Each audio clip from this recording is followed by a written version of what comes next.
Hello everybody. If you want to read all the stories in full, please go to www.steveuk.blog. Thank you. Short story 390, The Day My World Went Fuzzy. Intermediate. Arthur reached for his glasses on the bedside table, a familiar morning ritual. He was a creature of habit, and the first thing he did upon waking was bring the world into sharp focus. He'd been wearing glasses since he was 10, and life without them was a blurry, frustrating mess. He lifted the frame, ready to perch them on his nose, when disaster struck. Pop! Pop! Both lenses simultaneously ejected themselves from the frame, landing with soft thuds on the carpet. Arthur froze, his hands still outstretched, holding the empty frame. He blinked, trying to bring the room into focus, but it was no use. Everything beyond a few inches was a hazy impression of shapes and colours. He could just make out the vague outline of his alarm clock, but the time it displayed was a mystery. "Oh, brilliant," he muttered to himself, his voice laced with sarcasm. This was not how he wanted to start his day. He squinted at the carpet, trying to locate the errant lenses. He knew they were somewhere down there, but his vision was so poor he could barely distinguish the dark carpet from the slightly darker shadows. He got down on his hands and knees, patting the floor gently. His fingers brushed against something smooth and round. He picked it up. One lens! Relief washed over him, quickly followed by frustration as he realized he still had to find the other one. After a few minutes of crawling around, he finally located the second lens. He sat back on his heels, holding the two lenses and the empty frame. He tried to pop them back in, but they wouldn't budge. He knew he shouldn't force them. He tried fixing his glasses himself once before, with disastrous results. He ended up having to buy a new pair. Arthur sighed. He was supposed to be giving a presentation at work today. He could just imagine trying to navigate the office, let alone present to a room full of people with his vision like this. He considered calling in sick, but he knew that wasn't really an option. His boss was relying on him. He decided to try and make the best of it. He got dressed, choosing his outfit by feel rather than sight, which resulted in a slightly mismatched ensemble. He hoped no one would notice. He made his way downstairs, navigating by touch and memory. He bumped into the coffee table, sending a small vase wobbling precariously. He managed to steady it just in time, preventing a floral catastrophe. He made himself a cup of coffee, or rather what he hoped was coffee. He couldn't see the label on the jar, so he had to rely on his sense of smell. It smelled vaguely coffee-like, so he went with it. He took a cautious sip.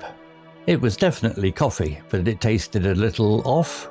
He shrugged. At least it was caffeinated. The journey to work was an adventure in itself. He usually drove, but that was out of the question today. He decided to take the bus, a mode of transport he hadn't used in years. He fumbled with his wallet, trying to find the correct bus fare. He couldn't see the numbers on the coins, so he just handed the driver a handful of change and hoped for the best. On the bus, he tried to focus on something, anything, to distract himself from his blurry surroundings. He could just make out the shapes of people sitting nearby, but their faces were a blur. He tried to read the newspaper, but the words swam together in a confusing mess. He gave up and closed his eyes, pretending to be asleep. Finally, he arrived at work.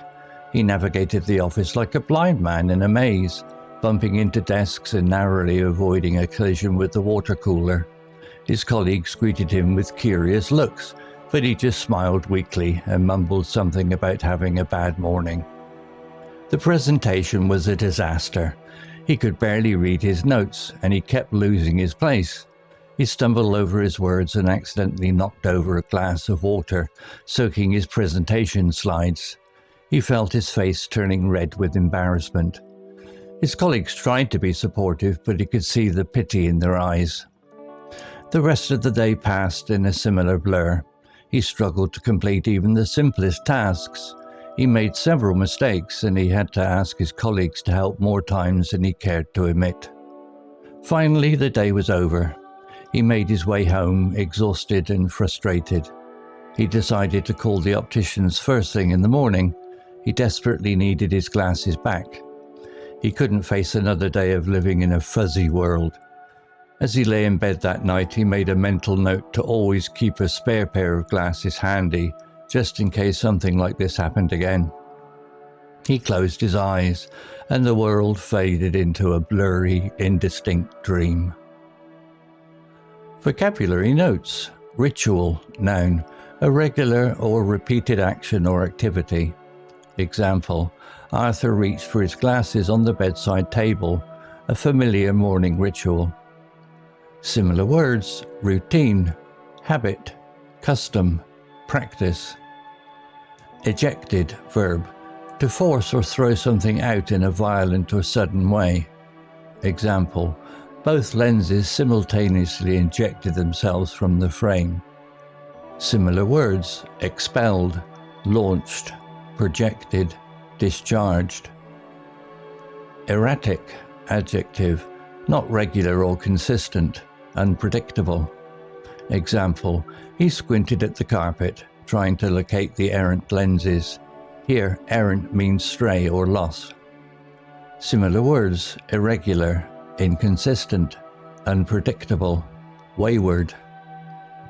Navigate, verb, to find one's way, to deal with or find a way through a difficult situation. Example, he could just imagine trying to navigate the office, let alone present to a room full of people with his vision like this. Similar words. Maneuver, steer, guide, negotiate. Mismatched, adjective, not matching, unsuitable or poorly coordinated.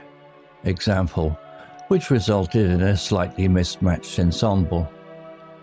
Similar words. Uncoordinated, clashing, ill-matched, disparate.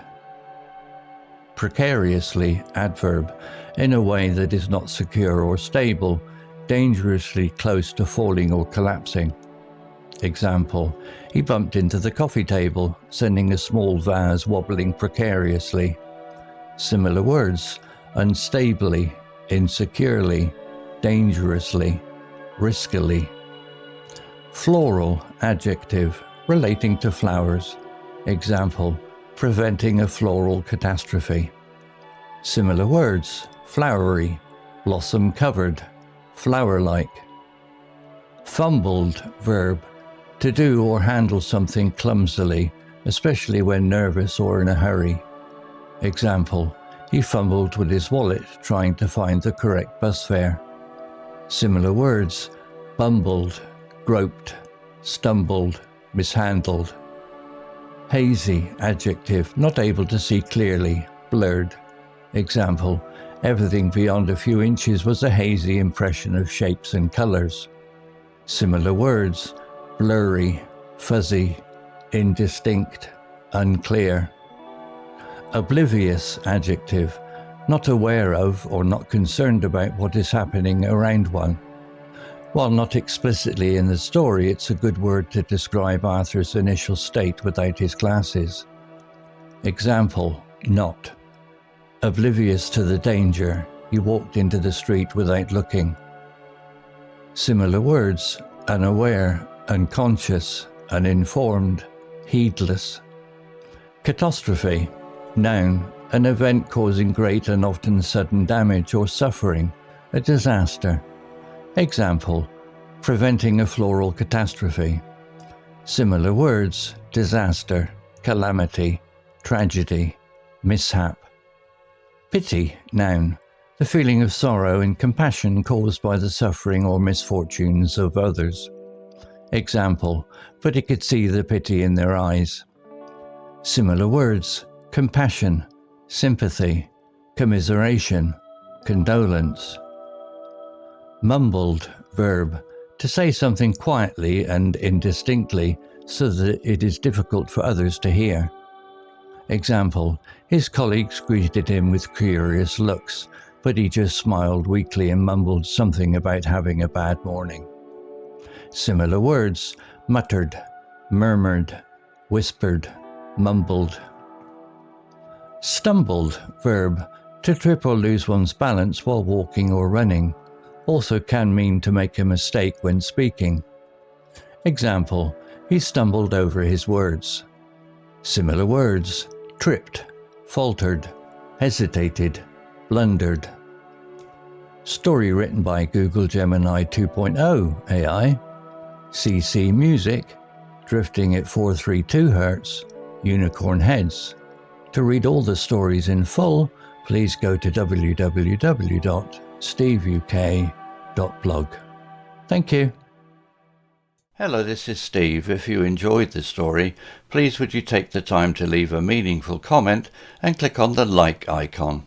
If you want to know when the next story has been uploaded, please click on the notify bell icon to be notified. If you haven't already, please subscribe to my channel and tell your English learning friends so they can benefit too. Thank you.